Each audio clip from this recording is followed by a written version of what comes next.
Estimados alumnos, muy buenos días. El día de hoy vamos a hablar acerca de la anatomía cardíaca.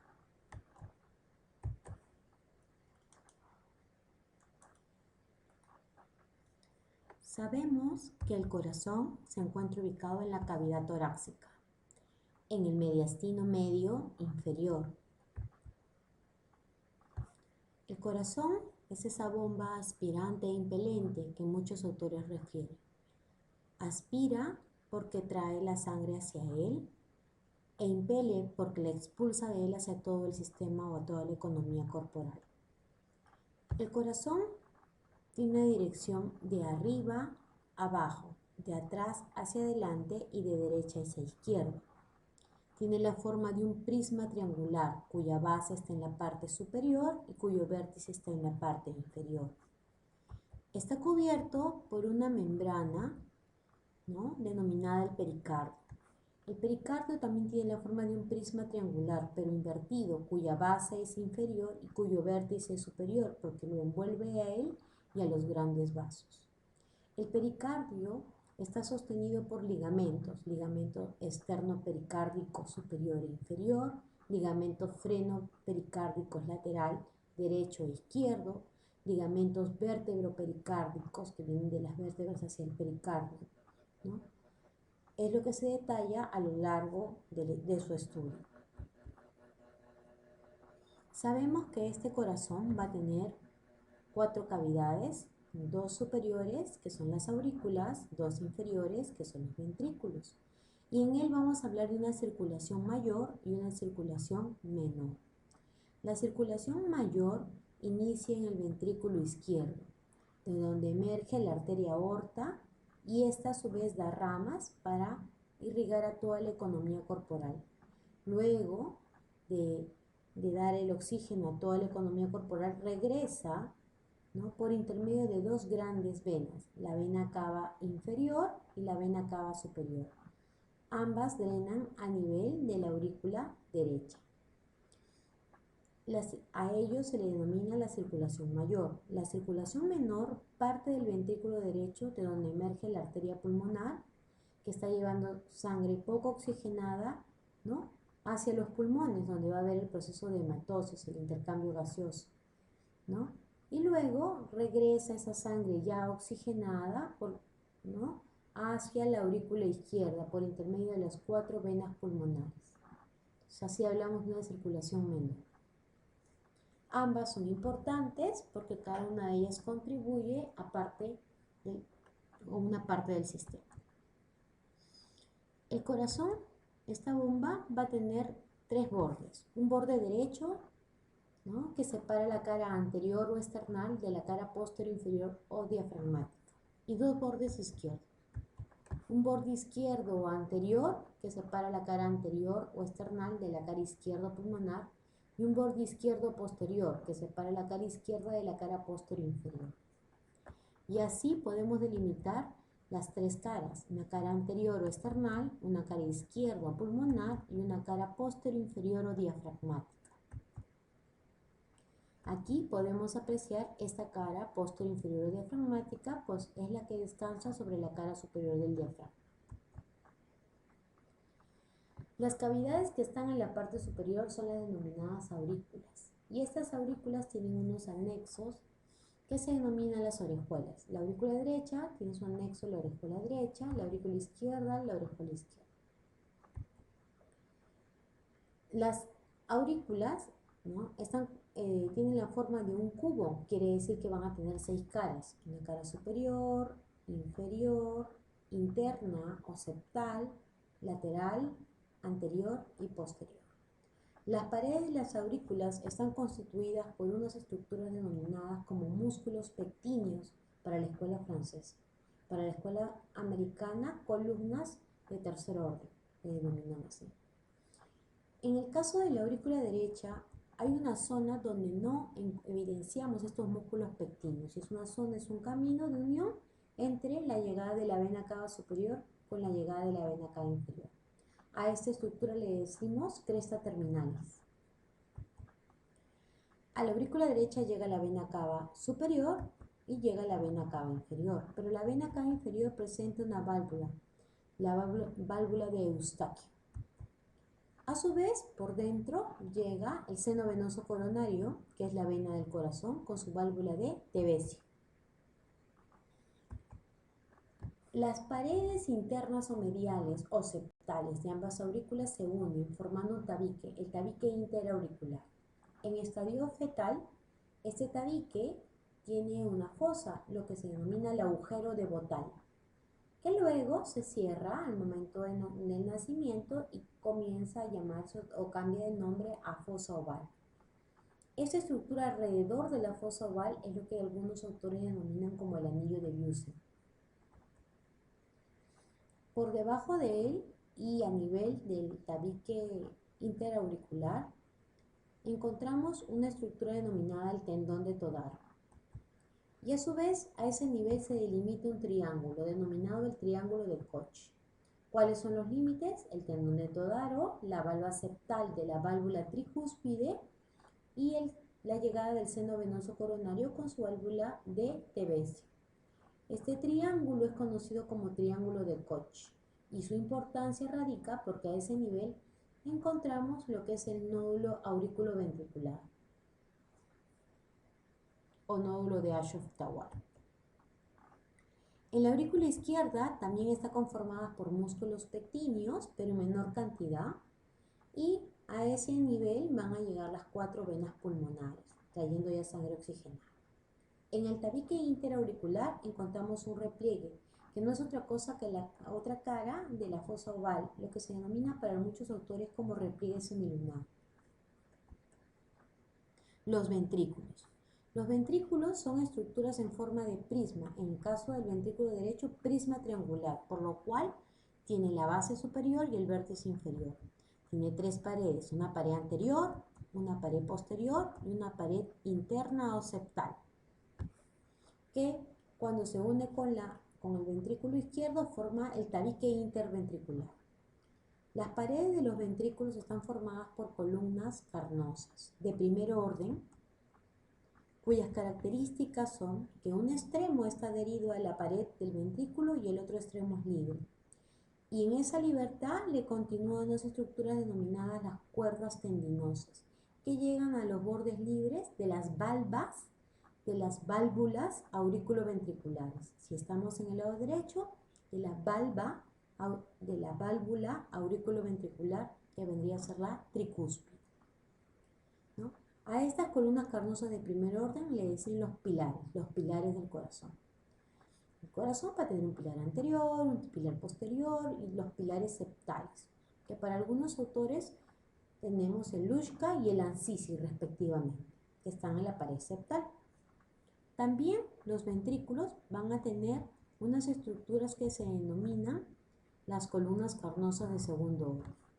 Estas columnas carnosas de segundo orden están en las paredes de los ventrículos y la característica es que los dos extremos van a estar adheridos y el cuerpo va a estar libre. Y en el ventrículo derecho hay una columna carnosa de segundo orden que tiene características. Entre ellas es que une la pared anterior con la pared septal del ventrículo derecho, otra que está en la base del pilar anterior del ventrículo derecho y otra que es la más importante característica es que por ella pasa la rama derecha de la red de Purkinje. A esa columna carnosa de segundo orden se le denomina fascículo arqueado o banda moderadora. Luego tenemos columnas carnosas de tercer orden, que son aquellas que están esculpidas en las paredes de los ventrículos. ¿Cuál es la característica de una columna carnosa de primer orden o pilar del corazón? Que permite el cierre y la apertura de las valvas que pertenecen a las válvulas auriculoventriculares. ¿Y cuál es la característica de una columna carnosa de segundo y de tercer orden? Es la fuerza que va a ejercer las paredes de los ventrículos para la expulsión de la sangre, ya sea del ventrículo derecho por la arteria pulmonar o del ventrículo izquierdo por la arteria aorta. En el ventrículo derecho tenemos otra característica. Tenemos que por ahí emerge la arteria pulmonar. Y a ese nivel hay una estructura denominada el cono pulmonar o infundíbulo. Y por debajo de él una estructura prominente que se denomina la cresta supraventricular o espolón de Wolf. En el ventrículo izquierdo es un prisma también, pero de base rectangular, por ende va a tener 4 paredes. Una pared interna o septal, una pared externa, una pared anterior y una pared posterior. Igualmente vamos a encontrar los pilares del corazón, que son las columnas carnosas de primer orden, las columnas carnosas de segundo orden, que son como puentes, pero aquí no evidenciamos un fascículo arqueado, y las columnas carnosas de tercer orden, que están adheridas a la pared del ventrículo, ¿no? Y aquí podemos apreciar los pilares, ¿no?, que es del corazón, que se continúan por las cuerdas tendinosas y que van a los bordes libres de las valvas, en este caso de la válvula auriculoventricular izquierda, que es la bicúspide mitral. Muy bien. Cuando hacemos un corte del corazón a nivel del tabique auriculoventricular, vamos a evidenciar unos orificios, los orificios auriculoventriculares. Y en esos orificios auriculoventriculares ubicamos a las válvulas auriculoventriculares. En el lado derecho a la tricúspide, en el lado izquierdo a la bicúspide mitral.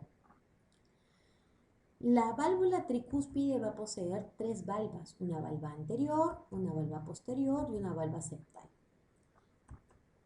La válvula bicúspide mitral presenta 2 valvas, una anterior y una posterior. Las valvas de la bicúspide o de la tricúspide tienen una cara superior, que no es otra cosa que el piso de la aurícula, una cara inferior, que no es otra cosa que el techo del ventrículo, un borde adherido al orificio auriculoventricular y un borde libre. Recuerden que al borde libre llegan las cuerdas tendinosas. También, al realizar este corte, ubicamos, ¿no es cierto?, las válvulas sigmoideas, tanto de la arteria pulmonar como de la arteria aorta. En ambos casos hay 3 valvas que pertenecen a estas válvulas sigmoideas. En el caso de la arteria pulmonar va a presentar una valva anterior y 2 valvas posteriores, tanto derecha como izquierda. Y en el caso de la arteria aorta, las valvas de la válvula sigmoidea aórtica son 2 anteriores, derecha e izquierda, y una posterior. En el caso de las valvas que pertenecen a las válvulas sigmoideas, van a tener un borde adherido a la pared, un borde libre, y en este borde libre vamos a encontrar un nódulo. Si es el caso de la pulmonar, es el nódulo de Morgana. Y si es el caso de la valva sigmoidea, que pertenece a la válvula sigmoidea de la aorta, es el nódulo de Arancio. ¿Cómo voy yo a ver si se trata de la arteria aorta o de la arteria pulmonar? Recuerden, miren, acá en el dibujo está la emergencia de estos vasos, ¿no? De la arteria aorta, los primeros vasos que emergen son las arterias coronarias para irrigar al corazón.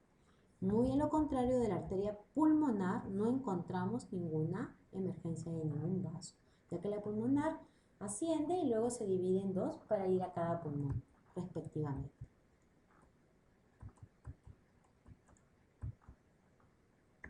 Hablemos de la vascularización del corazón. El corazón, ¿no es cierto?, las primeras ramas de la arteria aorta que nace del ventrículo izquierdo son las arterias coronarias. Tenemos arteria coronaria izquierda, que algunos autores también le dicen arteria coronaria izquierda anterior, que tiene un tronco común de aproximadamente 1 centímetro. Y luego se bifurca, se divide en arteria interventricular anterior, que irriga al tabique interventricular anterior, y la arteria circunfleja, que va alrededor del tabique auriculoventricular izquierdo y gira hacia atrás. También de esta arteria coronaria izquierda encontramos la arteria atrial para el atrio izquierdo y la arteria adiposita, que algunos autores la manifiestan como la rama que va a irrigar a la orejuela. También de esta nace lo que vendría a ser la arteria marginal izquierda. La otra rama que nace también de la aorta es la arteria coronaria derecha. Esta arteria coronaria derecha o coronaria derecha posterior va por el tabique aurículo-ventricular derecho, gira y va a dar una rama que es la arteria interventricular posterior. En el trayecto de dar esta arteria interventricular posterior da la arteria marginal derecha. Y a su vez también de ella nace la arteria atrial y la arteria adiposita. Del atrial nace la arteria sinusal que va al nódulo sinusal, que es el comandante del corazón. Con respecto al sistema venoso, de la punta del corazón nace una vena que asciende por el tabique interventricular, que es la gran vena coronaria mayor, sube por todo el tabique interventricular anterior, gira de derecha a izquierda por el tabique auriculoventricular, ¿no? Y en un momento se ensancha. Antes de ensancharse, algunos autores refieren que presenta una válvula, la válvula de Busen, y luego se ensancha para formar una estructura denominada como el seno venoso coronario. Este seno venoso coronario es como una laguna venosa que va a desembocar en la aurícula derecha por intermedio de la válvula de Tevesio. A este seno venoso coronario llegan la vena interventricular posterior, o para algunos autores como coronaria media, las venas marginales, tanto derecha como izquierda respectivamente, la gran vena de Marshall, ¿no? Llegan y drenan a nivel del seno venoso coronario, ¿no? Y todas ellas van a drenar en este seno venoso coronario que desemboca en la aurícula derecha, por intermedio de su válvula de Tevesio. ¿Cómo es la inervación? Si el sistema simpático y parasimpático llegan a nivel de la cara superior de la aurícula derecha, donde ubicamos al nódulo sinusal. Este nódulo sinusal es conocido también como el nódulo de Ashok-Tawara. Y luego, digamos, el nódulo sinusal es conocido como el nódulo de Keshi-Flash. Y luego llegamos al nódulo auriculoventricular, conocido como el nódulo de Ashok-Tawara, ¿no? Va a haber una comunicación entre ellos por intermedio de variantes que vamos a ver, o tres haces, y luego del nódulo auriculoventricular, que es el segundo comandante del corazón, va hacia el tabique interventricular, conocido como haz de His. Luego este se dirige hacia el ventrículo derecho por intermedio del fascículo arqueado, la rama derecha de la red de Purkinje, y es el ventrículo izquierdo, ¿no?, hacia las paredes, en la rama izquierda de la red de Purkinje respectivamente, ¿no? Acá podemos apreciar nódulo sinusal, nódulo auriculoventricular, ¿no?, el nódulo o el haz de His que está en el tabique interventricular, y la rama, la red de Purkinje, tanto del lado derecho como del lado izquierdo, que va a dar el impulso para la conducción del impulso cardíaco, que ya detenidamente van a hablar en fisiología cardíaca. Bueno, esto es un repaso concreto de la anatomía cardíaca para que les pueda ayudar a comprender mejor la fisiología cardíaca. Muchísimas gracias.